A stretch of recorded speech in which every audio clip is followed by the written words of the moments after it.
about it. Almost 27.8 boards. You seem to be in your flow tonight. What do you talk about it? Coop was riding me before the game, so I think that helped me some. He benched me in the Dallas game because I started off with 2 turnovers, so a little bit of credit to him for just riding me and being on me, and then just me realizing I have to attack. The team goes as I goes.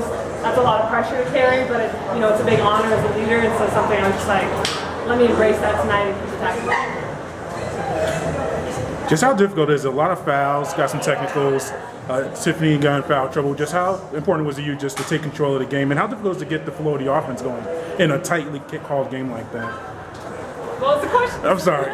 First of all, how important was your offense with Tiffany being in foul trouble, and then how tough is it to offensively get your team in a flow because it was a tightly called game? I think once I get going like that, there's kind of no stopping me, not to brag, and so just when I have the ball in my hands, it's a lot easier to control the game, and so I think that's where we were at tonight. It was really easy. And then Tiff being out, Syke stepping up, Rhea stepping up, having Jordan there, I think that really shows the depth of our team, that other people can step up, and we can have one of our best players leading scores on the bench and still win a game by 20. Yeah, and I said it was a tightly called game. Just how tough was that to get an offensive flow just out there tonight? No comment. It was all right. I was just kept trying to draw the fouls and make them call it, kept kind of backing her down on purpose. Some people, I could hear some of the fans saying, "Stop dribbling so much," and I'm like, I'm trying to draw those fouls to not let them keep the contact on us like that. In the zone defense, it seems like y'all play pretty good at it. What is your thoughts about it, and why has it been effective? We switch up our defenses a lot, so I think that's the most effective thing. As soon as they think they're going to, come out of timeout and switch their play and be ready to execute, we go back to man. And so I said that in another interview.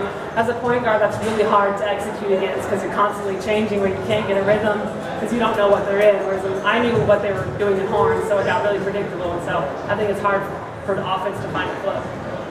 You mentioned a quick start. Besides a 2-0 lead for the Fever, there's a wire-to-wire win. How do you feel about that?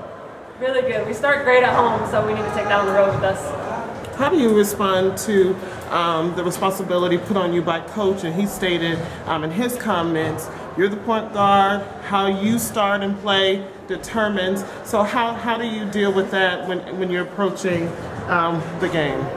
It's a lot, and he's been riding me, like I said, a ton, and it's kind of annoying, and I'm like, just get off, leave me alone, like, get off my back, and so, but I really appreciate that about him. He said he's not going to let me be a mediocre player, because he knows he expects a lot more from me, so it's a lot of pressure, but I'm really capable. I'm still a young leader in this role, and so I just try and come out every night and give my best, and we get the wins.